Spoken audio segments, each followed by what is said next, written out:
Hello, welcome to another intriguing episode of Cracking the Rich Code, the podcast. I'm John Verico, your host, and I'm delighted to be here. My guest today, this is interesting. We actually tried to record this a while back and had some technical gremlins get in there, and we were having this fantastic conversation. I thought it was all going great, and then all of a sudden, the gremlins just took the whole signal out and we lost each other. So it took us a while to get this rescheduled, and I'm really glad to get Josh back on the channel. He is a workforce futurist. He's an award-winning keynote speaker and author who helps organizations and individuals thrive in a world of constant change. So let me bring on my new good friend, Josh Davies. Josh, welcome. Thanks, John. It's great to be back. I mean, I don't know. Does this count as like I'm a repeat guest now on the podcast, even though the Gremlins took out the first right? I suppose, my inaugural debut and my follow-up all at the same time. But it's great to be back. So interestingly, you mentioned something early on in the pre-chat before we came on, and we were deciding which photo we were going to use for the cover shot. To put on the podcast on YouTube. Yeah, so the viewers would be we're watching this one. I went and got my hair cut yesterday. So it was another person, and I'd like to think that I was a pretty good communicator. I've been doing this for many years now about what I like for my hair. Apparently, I did not communicate well enough that the top was it was. And now I have a full-on buzz cut. Yeah. If you do go ahead and use the still from the last one, people may be wondering what the hell happened between then and the beginning of this episode. So that's just a little story. I love it. And, I love it. I'm told it will grow back. Oh, it does. It does. I mean, I was in the Navy, and you can see I'm pretty hairy. I had to shave 2-3 times a day in order to pass inspection and to be allowed to leave the ship and all of that. And I would have to get my hair buzzed as soon as the ship went out to sea because it. And it was funny because one time it was the last day in port. And so we were able to go home and see our wives and girlfriends at the time and all of that, families. And I knew my hair was just kind of on the edge. And I said, some jerk is they're going to be mad that they have duty and have to stay on the ship. And they're not going to let me off the ship because of my hair. So I got a hold of my friend who was the ship's barber. And I said, go ahead and give me the buzz. He goes, well, we don't normally do that till the first day out to sea. And I said, yeah, but I'm just get it done now so I can get off the ship and go home and see Bonnie. And so he does. And I go home and I've got my cover on my hat on still as I walked in the door, and there's Bonnie. She's looking at me. She's like, "Why are you still wearing your cover?" And she comes over. She just kind of peeks underneath. And she's like, "Oh." Now I know. The fun things that happen in life, right? But that kind of leads into where we're going with this conversation, and that is kind of dealing with change that happens in life, the unexpected things that we encounter. Absolutely. It change is funny. Like it is one of the constants of our whole human. Change has just constantly been here, and it has been since the dawn of humankind, right? You look at whether or not that's in history, just modern times. And yet everything changes. And yet it's feeling, I don't know about this for you. It feels to me, and a lot of leaders that I work with, like the pace of change right now is just, it feels like it's unrelenting. Does it feel that way to you sometimes, John? Oh yeah, absolutely. Especially in the technology side of things. I mean, change is happening so fast, but there's change in society. With the change in technology, it's the change in the way people interact with each other. Everything is moving like super, super fast. And I remember we talked. It's crazy to think. Yeah. When we talked, a while back, you talked about, how people adapt to change, and you made this allusion to, how many years it took for people to decide to fly on planes and such like that. What would you want to repeat those statistics? Yeah, as you look at the research of this, it's interesting. So sociologists track how quickly technology in particular becomes mainstream, how quickly it becomes adapted. Million people who are using that technology. That's called ubiquity. Like once it hits there, that's kind of mainstream, right? And so they track how long it takes that many people. And so what they found is it took 4 years to get 50 million people to fly commercially. Wow. Pretty long time. And then they keep tracking other things. And by the time they get to it only took 7 years, 50 million people to be on the internet, right? I mean, you're talking almost a space. I mean, that's a way faster, right? And that's just a good indication of how things were when the internet came around. It took Pokemon Go 19 days. I mean, days we're talking, right? I mean, that's how quickly these things happen, right? It's just unrelenting. Wow. And define that, like I say, all this change as it happens. We have. I think everybody can look at their life and say, they want something to change, right? But when they're faced with change, especially change that they didn't expect or change that they didn't plan for, they kind of freeze and they freak out, and sometimes they have they'll fight against the change, or they'll resist the change, or they'll complain about the change, or whatever it is. So So walk us kind of through there's a lot of complaining about change, John. But again, that is also constant in human history. One of the things that I've found in looking at change is it's not just sort of the pace of it, right? That is happening so quickly. It's the typical responses to change, the most effective ones, not just complaining about it, but what we've done in the past. Typically, we've gone into one of two different sort of response modes to change. Yeah. One is this idea of sort of grit, of resilience, of determination. This too shall pass, right? If I can, I stick to what I know, I'm going to weather through this on the other side. And that has been very effective for a lot of people for a long time, right? This grit, this determination. The second approach that I see a lot of people use is this more adaptability. Like, hey, I'm going to be nimble. We're going to be agile. Like, what's happening? And we're going to be on this curve. We're going to get on the next wave. We're going to get on the next wave. We're never going to be stuck behind. I'm always constantly going to be adapting to whatever the next thing is. Can be very effective. Run very well at that.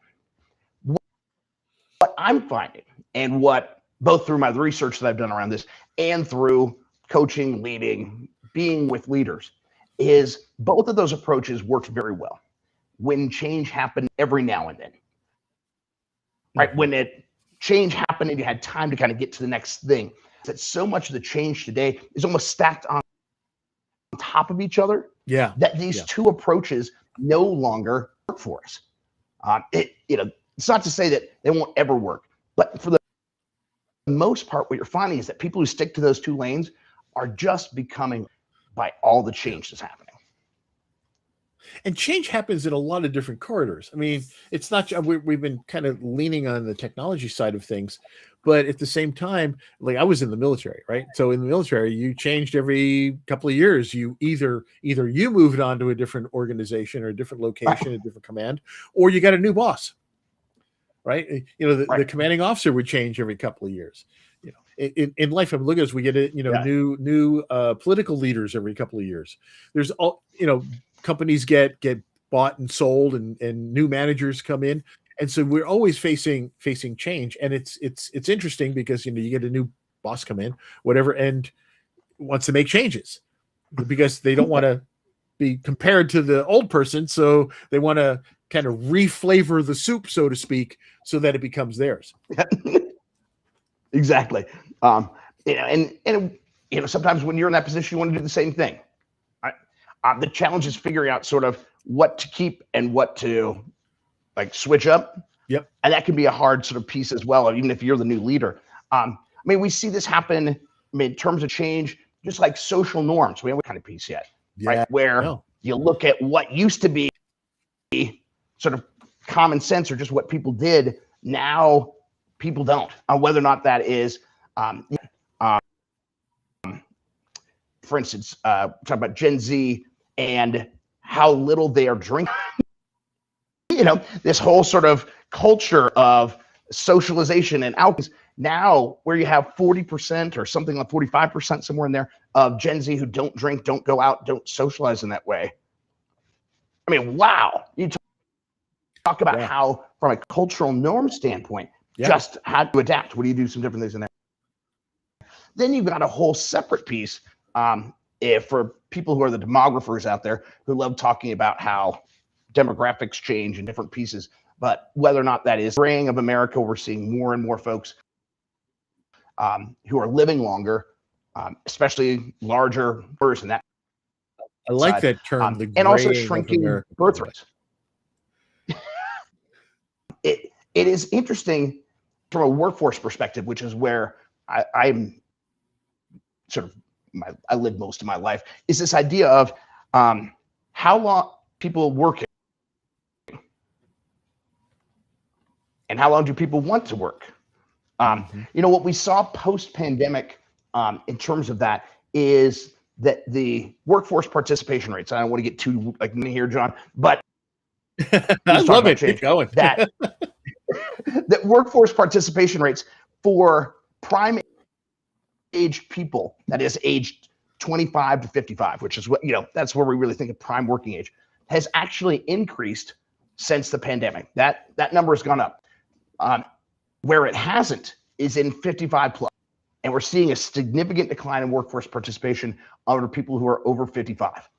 Some of that may be due to, their stock options where they feel like they don't have to go to work anymore. Some people are just sick and tired of it. They don't want to do this anymore. But it's a very interesting shift where fewer and fewer older workers are choosing to opt in.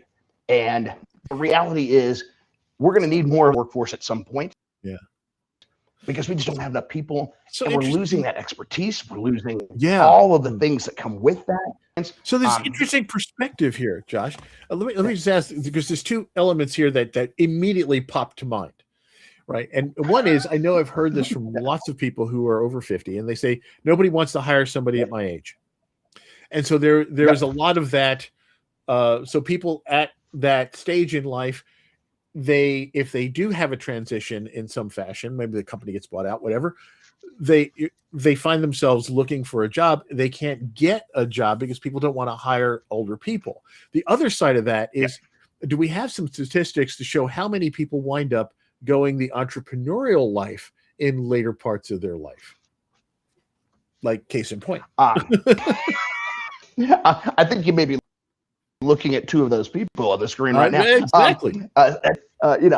There's I don't know the answer to that question. Literally, I just came across my email or somewhere earlier today, a New York Times piece about like the number of entrepreneurs growing in America in 2025. I haven't read it yet, but I think you're going to see a lot of that kind of piece in there. To the first point, and this is where it's a balance between both. How do you, as an older worker, how can you better sell your experience without seeming overqualified? I mean, there's a whole piece on there, but really it's also wanting to hire older workers. Overqualified. And right. And here's what this is always that when people ask me that, I always say this, like, if you hire someone who is 55, let's just say, how long will that person probably work for you? I'm going to guess probably till they retire, right? They're not looking for another job, right? Yeah. Exactly. What they get in, you've got them for 10 years. 10 years. Yeah. Easy. If you hire someone who's 22, do you think they're going to work for you for 10 years? Yeah, exactly. Yeah. They're out of there in 6 months. Right. And I don't want to sound, generational, whatever, but it's true. I mean, they people do. They'll pop in, get a little experience, take that elsewhere. Yeah. I mean, the average worker now, right, is about 18 months that you're in a job. But I'm telling you, if you've got an older, someone who's going to leave, they will probably be there until they retire. And so it's just some mindset shifts in there. But again, from a demographic standpoint, as this labor shortage continues to get more and more intense, employers are going to have to break through some of the rules or some of the things they want. Again, it's about change, John, right? You have to adapt. You have to figure out kind of what's next. And that's, it's the balance of those things that really is at the core of both the research I've done and the chapter that I wrote, the Rich Code, volume 21. Yeah, volume 21 is coming out soon. As of this recording, and I'm looking forward to it. Now, your chapter has got a very interesting title, and in it you have kind of a word that you created, right? So the chapter is called "The New Constant: How Resiliency Builds a Life Change Can't Unravel." And I like that. So let's talk a bit about resiliency and where that word comes from. Through spell checker, it won't work. It won't work. Just gives you a little red squiggle every time. We teed this up a little bit earlier, right? This idea that the way that we deal with change, just is no longer keeping up, right? You've got these sort of two camps, and what I've seen is that sticking to either just resilience or just adaptability used to get you by, and now it can't keep up. You are either pivoting until you get dizzy because the change happens so fast you can't even establish yourself, or you're stuck so far behind, rooted in either your ego, the past, business process, whatever it is, that you're just so far behind you can't keep up anymore. What I found is that leaders, organizations, individuals who were being the most successful in today's unrelenting change took kind of the best principles of resilience, took some of the best principles of adaptability, and put them together. And as I started to go through the research and figure some different things out, I said that same pattern over and over again. What I never found was a word that really captured those two things together. And so after doing a little bit too much work on that, I was like, screw it. Let's just come up with one. And so resiliency was born. And it is literally the resilience combined with adaptability. And that's really what the chapter is all about. Because regardless of whether or not you are building, again, whatever we talk about the rich code, whether or not that is wealth, whether or not that is legacy, whether or not that is family, whatever it is, whether or not you're in the process of building that or the process of keeping it, change is going to come and disrupt that whole process. Yeah. And so what I want to try and do is help people figure out some different ways that they can build more that won't unravel. Right? They're going to build this rich future for themselves that change can't unravel, because you're trying new, different ways to stay anchored to who you are, but be able to adapt the methods and not be sold to one particular piece. And that's really what the whole chapter about building a life that change can't unravel through resilience is about. And that's me. And I love, first of all, I love new words. but you bring together two, truly essential elements for not only survival, but also for thriving. Right.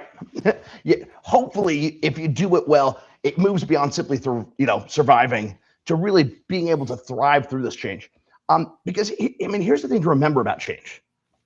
It's also the greatest equalizer, because change is impacting everyone. Yes. And if you can have a strategy, an approach, principles behind it that will help you navigate that change better, it can help you in business get ahead of your competitors. It can help you figure out kind of how to get ahead of the market or whatever that might be, because that change is impacting everyone. So it really is a great equalizer if you have the right tools and approach and principles behind it to be successful. Josh, how did you come to this these epiphanies? So a variety of ways. So a little bit about my background, just so you know, as with most of us, obviously I now know a little bit about your Navy background, John, but I love the fact that today most of us are not one chapter, right? We're like an encyclopedia of things that we've done professionally over our career. I got my first career really was several different jobs in the hospitality, leadership, and development space. Helped work with hotel and restaurant management companies. I became a vice president of training and development. Loved working with people, figuring out how to help leaders, both established leaders get better, but more importantly, how to develop sort of that next generation. Loved doing that work.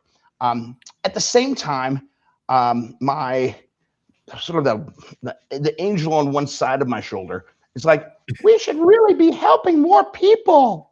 And I was like, yeah, what could I do where I could, help do something that was a little more civic minded, just more about helping people who need it the most. And so I quit my corporate job and worked with a guy who had written a book, actually, bought his content and started up this organization called the Center for Work Ethic Development. The idea was, how do we help people, regardless of what job they're in, regardless of where they are, kind of develop the kind of skills that we know are going to make people successful no matter what job they go into. Right. I only say that because, again, it's the stuff that you wish you didn't have to teach people. There were literally, it was 7 A's. It was about have a good attitude, have good attendance, good appearance, all of these different things. You're like, do I really have to teach people this? Well, sadly, somewhere along the way. Unfortunately, yes. Yes, we do. You ask any employer today, and they'll be like, yep. Somehow, I assume when I tell an employee they need to be there at 8, they know it means 8 and not 8-ish, right? And I was that guy. Sorry, I actually was. I lost more jobs because of my lack of punctuality. That's actually why I joined the Navy. It helps, right? You have to figure out how to develop. I figured it would discipline me. Yeah. And so we set that up. We started first working with youth, and then realized it was a challenge for a lot of older workers, for people who were no longer considered youth. So we partnered with K-12 education, post-secondary, community colleges, adult education, correctional facilities, community-based organizations, nonprofits. Anybody who is preparing people to enter for the world of work. Typically, people with barriers to employment, people who were, adults who maybe had lacked literacy skills, didn't have a high school diploma, maybe they were refugees or other folks coming in, people returning from the military, people getting released from correctional facilities, all those folks. So we had more than 750 partner organizations we work with across all 50 states. We were in 7 foreign countries. Oh, that's amazing. Just some really exciting work. But it really got me thinking about. Wait, before you go further, real quick, because you sparked my interest. What were the other A's? Okay, so all right, so it was. Sorry. Yeah, okay. All right. So we got attitude, attendance, appearance, ambition, acceptance, accountability, and this is what happens when you sell the company. Like, I'm like, oh God, what more? Sorry. Interestingly, it was not adaptability. Oh. Was not one of them. So I started really getting a chance to work with organizations who are on sort of this workforce side, but I still do a lot of, still have a lot of work and sort of mindset around that HR training piece. And so I really started to look at, this is when after I sold the company, really focused on this sort of being a workforce futurist. Like, where are we going? How do we get ready? Because if we don't, again, the change is happening faster than ever. And it is a significant challenge. And we need to get ahead of it now, or else our organizations or companies won't be able to function, won't be able to have from the talent we need, won't be able to expand, grow, any of these things. And so we really need to look at that. And so I started looking at what individuals, organizations, and leaders were doing to help sort of manage that. And what I found again was, in interview after interview, conversation after conversation, more and more leaders were like, I don't know about the future. I'm having a hard time with Tuesday. Like, it's just like, I can't, like, it's just like, I'd love to work with you. I'd love to find out more about how we can get prepared for 10 years. But literally, I don't know how we're going to get to tomorrow, right? It's just like the change is so overwhelming. So fast, yeah. And again, some of it's technology, some of it's demographic, some of it's shifting sort of business market. I mean, there's so much that's out there. This will date this episode, but just so you know when this came out, and maybe this will be too prophetic as we talk about change. I don't really know. So today, John, if you didn't hear, ChatGPT had a sort of unreleased agent that they were working on, that was just running in the background, that went and hacked into another AI server. It wasn't told to do it. It didn't tell anyone it did it. They sort of reverse engineered to figure it out. And it was not malicious, but it's one of those things where they're like, oh yeah, we shut it down right afterward. I was like, oh God. All right. As AI starts to grow and we figure out some different things, there's going to be more and more of those stories. Who knows from, again, when this episode airs or people watch it later. I'm telling you right now, I think this is a big day. All those old movies are starting to come to, all those sci-fi, all the sci-fi stuff. You're like, oh my God, Terminator the documentary. Yes. Yeah. So it will be curious to see. But anyhow, technology, change, pace. And that's how I really got into doing the research for along Resility. Because I was just trying to figure out, how do we help people? How do we help organizations get ready for the future? And part of that is, how do we develop the system, the principles about being able to deal with change today? And that's really the first step about getting ready for the future. Because if you can't make it to Tuesday, then planning for 5 and 10 years out is not gonna, don't even bother. Wow. That's amazing. Josh, I kind of warned you before we even came on that the time goes by super fast. Yeah, we are practically out of time, which is just insane. And I know people want to hear more from you and more about you. So I encourage everybody, get into Cracking the Rich Code Volume 21. Read Josh's chapter called The New Constant, How Resility Builds a Life of Change Can't Unravel. Learn more about Josh. Go to Josh's website, which is josh-davies.com. And obviously connect with Josh, because he's very responsive on LinkedIn, by the way. So check him out on LinkedIn at Davies JT is the way he's got that. You'll find him there easy. You can just put in Josh Davies, you'll find him as well. Awesome. But Josh, this is awesome. I've enjoyed both the time we recorded this, as well as the time where the gremlins came in and thought we were apparently having too much fun, the first recording. But again, maybe all of you at home will recognize that one because you'll see me with more hair, because that's the still that John decided to use. I don't know. I will use that one. I will use that one. Just to throw people off. I really appreciate you having me on the podcast. I look forward to the release of Volume 21, getting a chance to read everyone's chapters in the book and continuing really the whole legacy that Jim has with this with the books. It is exciting. I'm glad to be a part of this, and I'm honored to be invited both on your podcast and to be one of the co-authors for the book. Yeah, that's great. I mean, that's what's wonderful about this whole community, right? Meeting the fellow co-authors and learning from them, as well as getting our own words out there as well. But we get so much out of our fellow co-authors throughout this series. That's what makes this so intriguing and such a wonderful opportunity. And then we have. I'm fortunate enough that I get the chance to meet so many of you in this format. Yeah. So this works out great, and hopefully people are listening and paying attention. So check this out, folks. Again, check out Josh Davies.